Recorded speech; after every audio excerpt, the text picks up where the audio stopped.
Have you ever had a problem with your boat? That's the thing. It's no. And so people tease me like, why don't you get a new boat? Why would I? Other than batteries or things like that? The worst thing that ever happened was, and I called you, was the check engine light was beeping at me and, wouldn't throttle up. And guess what the problem was? It needed an oil change. Yeah. Like that was it. Yeah.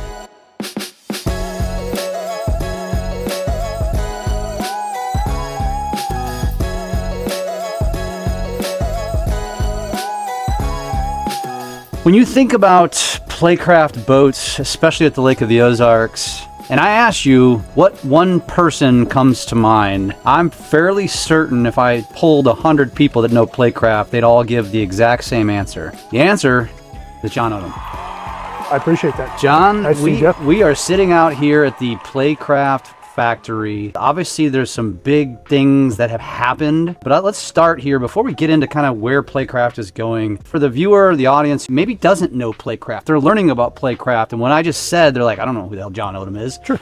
Who's John Odom? In 1998, I went to work for Marty's Marine, the latter part of 98. So I'm working almost 28 years now that I've been at Marty's Marine. Took us a long time to get to be the #1 dealer. I think we didn't start getting it until 2011 or 12, because there were some big dealers out in Lake Havasu that sold more boats out there than we did. We finally became the #1 dealer and kind of stuck with it for many years, and I've been very proud of that, to be the #1 Playcraft dealer at Lake of the Ozarks. Marty hired me to be his salesman and then moved into sales management, and then we were bought out by a bigger company and I became the GM. Continued in sales though. I didn't want to lose my customer base, so I continued in sales and kept trucking with it. Are you from the lake? No, originally I'm from California. My mom and dad, they were born and raised in California. I was born in California in Modesto. Actually, it was 1990 Christmas. My mom and dad sat down with us at the dinner table Christmas night and said, we're moving to Missouri. We're going to have to retire and we're leaving. See you later. We had to make some decisions real quick, my sister and I, what we were going to do. I came out and helped mom and dad move and fell in love with this place. So they moved to the lake. They moved to Lake of the Ozarks, and my parents actually started Lakeside Auto Repair along with Larry Ryan, who was my dad's business partner, who also lived in California, that moved out here at the same time they did. And my dad owned multiple auto repair shops out there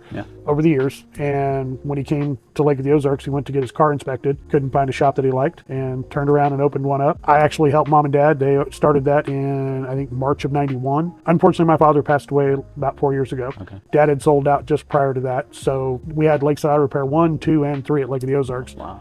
Well, Larry's Lakeside Auto Repair in Osage Beach, which is down there in the weird loop right there by Lowe's or Home Depot. Oh, yeah. Yeah, that was one of their places. That is now being run by Larry's daughter and her husband, and I still get my car worked on there. That's cool. So how does somebody decide I'm going from California to the middle of Missouri? My mom and dad had came out here on vacation with Larry and his wife, because Larry's wife's mother and father lived in Lynn Creek, up off of E4, had a beautiful house out there. So there was a connection. Sure. Yeah. So they came out on vacation, fell in love with it. They were going to open up a tackle store, and my dad and mom got busier than they ever were with the new, the auto repair shop. Did you know that Carolyn Doris actually also comes from California? I did know irony that. and all that. Yes, huh? I did know that. Yep.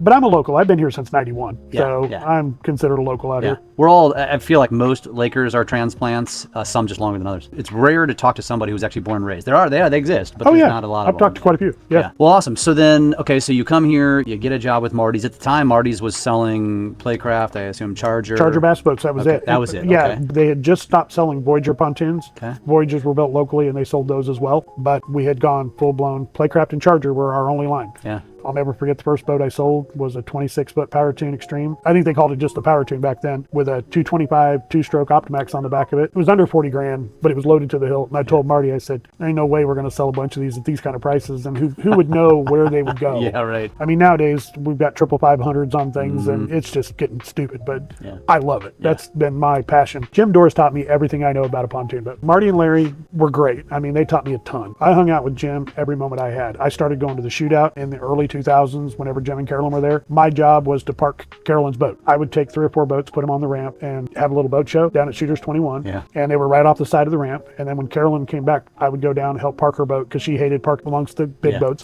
Call it their pit crew, I guess. Yeah. And I just hung out and learned everything I could. Eventually, down the road, I got the opportunity to race. I built my first twin 450 boat. Actually, the first 400 boat. I built it. That'd been 2016, I think, was the first one, or 15 was the first boat that I actually got to drive. And then I've been driving every year since. Yeah. So it was that recent? Oh, yeah. Okay. I've been going to the shootout forever. Sure. But Racing. to actually race myself, it was 2015 or 16 was my first year. And you always race Playcrafts? Always. That's all I've ever ran. Yeah. That's pretty cool. What's the fastest you've ever done? 91.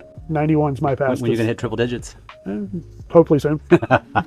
Yeah, we're talking about the 500, and we've got some things to iron out and get the production.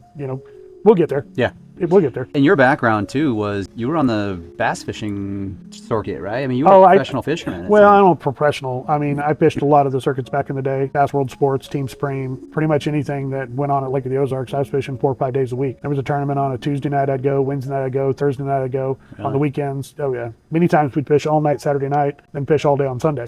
Damn. I enjoyed that. Why'd you quit? I got burnt out. The tournaments, really? Just being up all night for the night tournaments and doing my job, as the GM and doing that. It got tiring. Did it? I got old. Did it ever pay well? No, trust me, I'm in the hole on that one. Oh yeah. Oh yeah. I imagine a lot of tournament fishing. When you start talking about a boat, a truck, tackle, and all that stuff, I'm in the hole. What's the best you ever did in tournament? Oh, we won quite a few. I mean, probably the biggest sack we ever did. We had a 5-fish limit that weighed almost 30 pounds. Oh wow. Yeah, and that was on a Friday night tournament, believe it or not, out of Larry Gale, and it was just a small little tournament. Yeah. And I think we fished from 7 o'clock to midnight. That night I fished with Charlie Hill from Quality RV. Normally I fished with Mike, his son. Okay. But Mike couldn't fish, so Charlie went with me, and we sacked them. I think we only had 6 bites. They were all big. Oh wow, yeah. That's cool. We've had fun. So do you still fish as a hobby? Yes, I do. Yeah, matter of fact, I just bought another boat not too long ago. Oh yeah? Yeah, I'm going to get out on the water a little bit more. Awesome. So the reason we're obviously sitting here today in Playcraft's factory on boat number 1. Yes, this is Evolution Marine Group, which is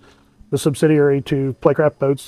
This is manufactured boat number 1 for factory. The newest owners. For the newest owners, Chris yes. and Leslie, right. Yep. And so the time that you're watching this video, obviously we will be well entrenched into this at this point, but at the time of this recording, you're basically making a big change. Huge. After 28 years at Marty's Marine, I went to Chris and them and asked them what their plans were and where they wanted to go, and asked if there was any room for me, because I always wanted to be on the manufacturing side instead of the retail side. But don't get me wrong, I love my customers. My customers have become good friends and family. You're one of them. Yeah, and absolutely. we've been friends for a long time. Yeah. It's going to be hard leaving a lot of my customers and stuff, but they all have my cell phone number and they can all call me anytime. I have a feeling we'll all still abuse that. Oh yeah, I'm going to help everybody I can, including Marty's Marine, if they need help with transitions of new people there. I'm excited. They're going to continue to be a Playcraft dealer. We're going to hit it hard. I'm going to jump over as the national sales manager. Going to be big.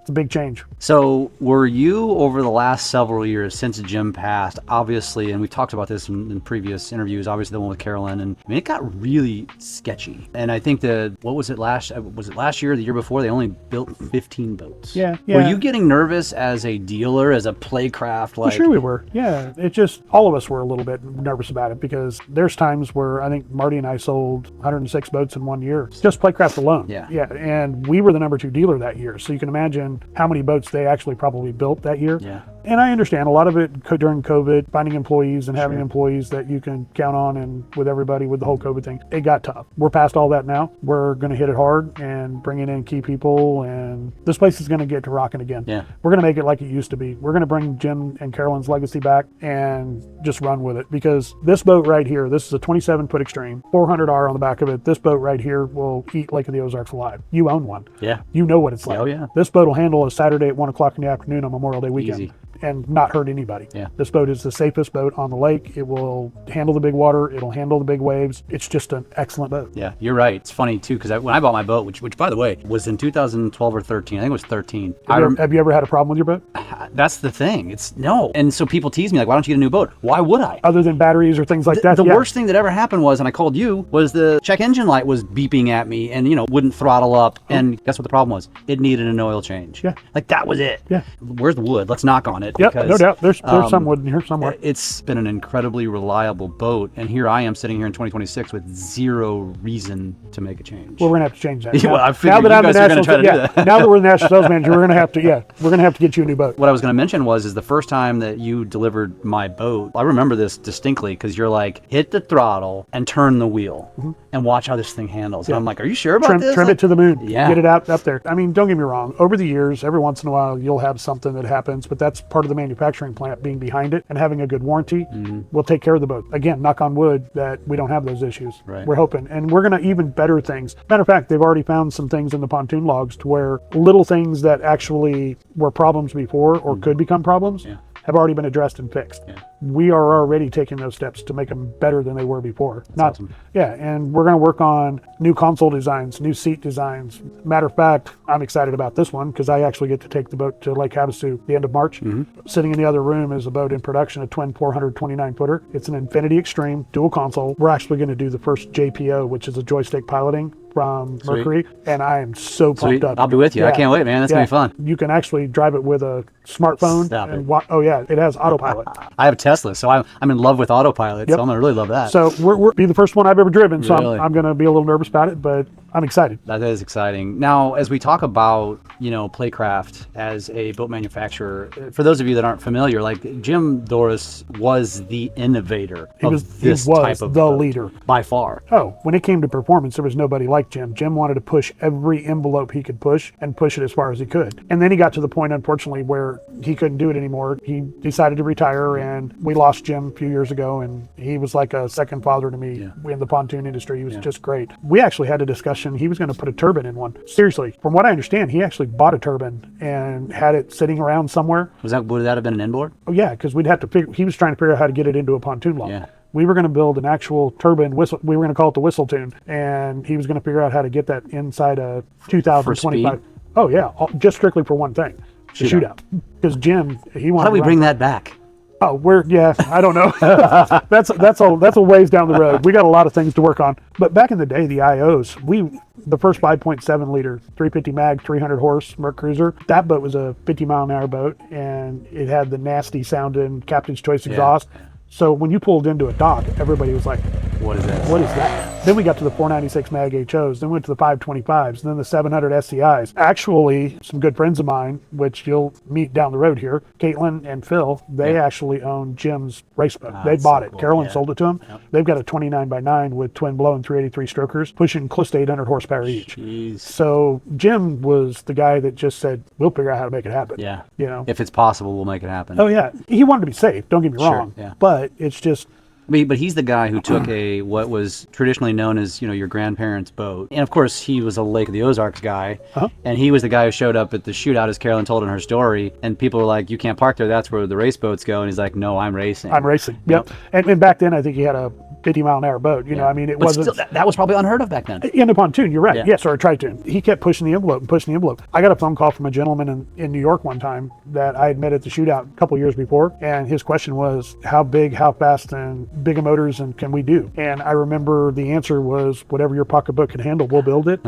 And we built a 30x10 with twin blown LS small blocks that are dynoed at over 1,200 horsepower each. Yeah, that boat went to New York, and Jim actually got to bring it back and run it in the shootout. But nobody has that. Yeah. Nobody. That's almost too big to race. No. How fast did it go? I think we were in the 90s at that point. My recoil actually helped Jim fine tune it and do some stuff with the tie bars to get them up out of the water. And I think it ran 101 when it was all said and done. I didn't get to drive it. That was something they were doing. Run 100 mile an hour in pontoon boats. Sure. Pretty badass. Which has now become kind of mainstream. It has. Last year, Brad Rowland ran 118. Yeah, I was going to say 117 or 118. Which that's phenomenal. It really is. Even though he runs Brand X, I'm all for about supporting that. Again, I am a tri-tune owner, but as a even with my friends who are not, they perk up. And a long day of racing, it's the same thing over and over again. All of a sudden, you see a tri-tune come flying down there. Yeah. You could tell it's going 100 miles an hour. And you're like, whoa, that catches your attention. This last year, I only ran 86. I had a twin 500 29 footer. Only. I wanted the 90 plus mile an hour zone like I've done before. I was a little upset that I didn't hit that 90, but it was okay. Yeah. New course, new learning everything. Yep. We got the boat the week before the shootout, so we didn't have a whole lot of time to test props. And I had it full of fuel, and I need to lose a few pounds myself. That's what I was teasing Chris. I said, if you need a slim guy to race one of these, man, I'll raise my hand. It's going to be a hard time getting me out of the seat of one of these because they are so fun. I'll probably stay in my camera seat. I'm sitting front row at the shootout taking all the footage. So. I'll take you for a ride, though. Oh, I'd love to, man. Yeah, I'll even let you drive it. We'll have to do that. All right. You'll get hooked and want to buy a new one. Well, that might happen, yes. So as we look forward, and obviously the excitement is continuing to build around this, Playcraft is back. And a couple things I want to ask you as we wrap up here is, first of all, we were talking about this off camera, which is tri-tunes have become so popular, so mainstream. There's so many brands now. Yep. And still to this day, everybody I feel like has in some way, shape, or form probably done some imitation of the innovations that Jim put into the boats. Oh, 100%. But still, no one looks like Playcraft. The racer fins underneath, just those. That was Jim's innovation, and they were actually patented racer fins. Everybody calls them lifting strikes, but Off the fronts of the tunes? no, it's actually underneath on the okay. insides of the logs. That's what gets the boat to lift so high. Got it. Those are splash guards on the up front Okay. nose cones. Those are actually just splash guards. Everything underneath it is called the racer fin. Jim invented that stuff. Jim was the pioneer of getting that boat to where you could trim it up and the boat would lift versus the motor blowing out and the prop blowing out and running it flat. And it's just the things that he did were unbelievable. Now everybody has it. Going into the horsepower, he was one of the first ever to jump in and do a 400, then the 400R, then the 450s, the 500s, the twin engines. It was kind of cool just to watch it escalate. Now, don't get me wrong, there's already boats out there now. Mike out at Horizon Marine, they run a trifecta, I think it is. That's got triple 500s on it. That boat runs 100 miles an hour. They're also a Playcraft dealer, so we're hoping we can get them a triple 500 here pretty soon in a Playcraft one of these days. I'm excited for the future of it. I really am, because like I said, we're going to take things to another level. Seat comforts, warranties. We're going to lengthen out warranties to where we can compete with all the other brands nowadays. There's a lot of things that we're going to do that are going to make these come back into the eye of everybody. Yeah, have no doubt. And then of course, like the stairs, which are still proprietary, you can only get that in a Playcraft. Oh yeah, I love the stern steps going out the rear. Yeah, that's been like there built forever. into the tune, basically. Yep. Great for your dogs to go in and out. Makes it nice for somebody who's got bad knees to get in and out of the boat because you got handrails all the way to the top. I'm excited. I really am excited. It's been a long time since I've been this excited about something. Yeah. And don't get me wrong, we're not going to change the boat. The underside of this boat is unbelievable. Jim already nailed it. So what we're talking about doing is just making it another level. Yeah. Still have that same bottom. So we talked to Chris and Leslie a little bit about what their plans are. And when I actually interviewed them, which was now a month ago, you weren't in the plans. No, I was not. Now here we are. They had talked about the goal is to get to 100 in production because this will never be an assembly line boat manufacturer. No. It'll never be in the top 10 or something of manufacturers and numbers. It'll never happen because these are so custom. You can't do that. In the Playcraft lineup, if you want a console moved a little bit forward and you want to lengthen a sofa or shorten a gate or even make a wider gate for wheelchair accessibles, whatever you want, we can do within reason. As long as, we can figure out how to make it all work, we can do it. We can lengthen them out. The biggest I've ever done, the Gabe Lang family down at Lake of the Ozarks. I know them well, Yeah, they've owned, I think they're on their third. They own two right now, 36 footers. 36 by 10. Party barge, man. Oh, yeah. A 36 by 10 is like an aircraft carrier. That thing is huge. Yeah. I joked around on the first one we ever built for Dan down there. I told him I was going to get an intercom front to rear because, it's just massive. But now, Justin at Waves and Wheels, he's got a couple 37 footers that he's built, and he's looking at building another one. Really? I think Carolyn said this the other day. It's kind of like Burger King. Yeah. We'll build it your way. Yeah. I remember Jim saying that a long time ago. Yeah. It's an amazing company. We'll do what you want. Yeah. We'll make it happen. Yeah. I want to ask you the last question, and I'm not sure if you're going to have an answer to this question. I'm going to preface it by saying what I think the Playcraft boat is for, because again, I think people look at pontoons.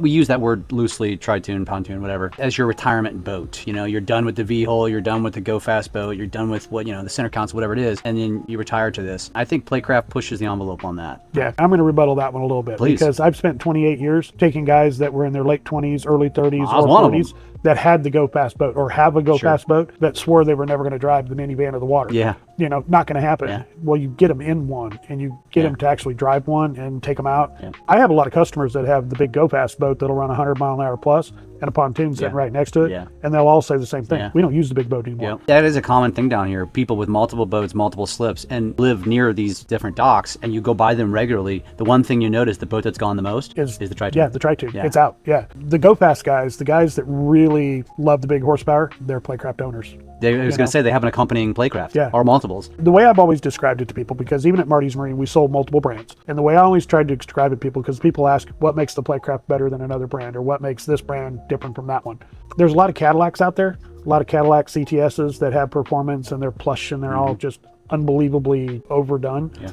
This is the Corvette Z06. This is the boat that you can get in. The same horsepower on the same boat will run 10 mile an hour faster because of the bottom of this boat, the way it handles or the way it runs in rough water. Everybody says, well, you want smooth water for these boats. This boat actually likes to run in a foot chop. If you get a 1 or 2 foot chop out there, you own one. Yeah. It'll actually free the boat up more and actually get it to run better. Wild. So this boat here is more like your Corvette versus your Cadillac. It's got a lot more performance to it. It'll handle better. It turns better. It's just an amazing setup. I love it. It's kind of a weird analogy, but sure. Yeah, but it's the way I've always explained it. Anybody who knows cars will understand that analogy. Yeah. So John Odom, officially a part of Playcraft. Yeah, I'm excited. Matter of fact, Tune Pest is coming out in Havasu here at the end of March. Yep. that twin 400R boat with the joystick piloting. We're going to take that boat out there and we're going to show it off. So we're going to be there. We're going to have a presence. We're talking about going out for Desert Storm. We'll obviously have a presence at Lake of the Ozarks for the shootout and for everything there. And then, of course, the Overland Park, the St. Charles, the in-water boat shows. Marty's Marine will actually be up at Overland Park. Okay. They're going to take 2 brand new Playcrafts up there and show them, and I'm going to be there. I'm going to work the show with the guys, and I'm going to continue to do everything I can for all the dealers. I'm going to, what I did for Marty's Marine, now I'm going to do for all the dealers. You just won't be specifically at Marty's booth all the time anymore. You're going to be bouncing around to everyone. Well, anybody who's Playcraft dealer. I'm going to be pushing Playcrafts and helping all the dealers, and that's going to be my job, is to work with all the dealers or anybody that needs help. And I'll still work with my retail customers that I've had for the last 28 years. If anybody, my cell phone's not changing. I've had it forever, and it's going to stay the same number, and all of you can call me. If you have a problem with the boat, we'll get it fixed. Be careful what you offer. That's I've always been that way. Everybody says sometimes I'm a little too easy with it, but that's the way I am. That's why I got the clientele. I've appreciated it. Yeah, absolutely. So, John, I'm excited for this, man. I'm excited that you're here, and I look forward to, actually, we're going to end this by saying I have been harassing John for years to do some content with me at Marty's Marine, and it took him moving to Playcraft to get him on camera. Yeah, I always let Caitlin do that stuff when we were there because she was good at it. Well, I love it, man. I hope we get to do more of this, because you better believe it. The more we do, the better I think we're doing. You better believe it. Thanks, brother. Thank you, sir. I appreciate it.